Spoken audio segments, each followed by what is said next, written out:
Killer இன்ஸ்டிங்க்ட்டுன்னுவாங்க. அது இருக்கா அப்படின்ற சந்தேகமே வருது. அக்ரஸிவாக அவரால் இல்லையோ, அவர் இன்னும் ஃபைட்டராக இல்லையோன்ற எண்ணம் தோணுது. பட் இன்னொரு சமயத்தில் பார்க்கும்போது வந்து அவருங்களை 27 சீட்டில் கன்ஃபைன் பண்ணது இதெல்லாம் வச்சு பார்க்கும்போது அண்டர் எஸ்டிமேட் பண்ண முடியாது எடப்பாடியை. பொதுவெளியில் இருக்க அளவுக்கு மாதிரியான ஒரு அண்டர் எஸ்டிமேஷன் அவரை பண்ண முடியாது. என்ன ஒன்று, ஸ்டாலினுக்கும் எடப்பாடிக்குமான வித்தியாசம், கவர்மெண்ட் ஆகட்டும், பார்ட்டி வைஸ் ஆகட்டும், இவங்க மார்க்கெட் பண்ணிக்கிறாங்க. ஸ்டாலினால் மார்க்கெட்டிங் பண்ண முடியுது தான் கவர்மெண்ட்டையும் தன்னையும். எடப்பாடியால் மார்க்கெட்டிங் பண்ண முடியல. அவங்க கவர்மெண்ட்டோட சாதனைகளையும் மார்க்கெட்டிங் பண்ண முடியல, அதுக்கு பிறகு அப்போசிஷன் லீடராகவும் மார்க்கெட்டிங் பண்ண முடியல, இந்த அரசாங்கத்தோட குறைகளை எடுத்து சொல்லி ஹேமர் அண்ட் டாங் போகவும் முடியல அவங்களால.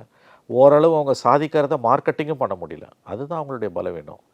ஆகவே அப்படி வச்சு பார்க்கும்போது ஸ்டாலின் முன்னால் இருக்கார், எடப்பாடி பின்னால் இருக்கார். பட் யதார்த்தம் வந்து பெரும்பாலானவர்கள் கருதுவது போல் வந்து எடப்பாடி பின்தங்கி இல்லை.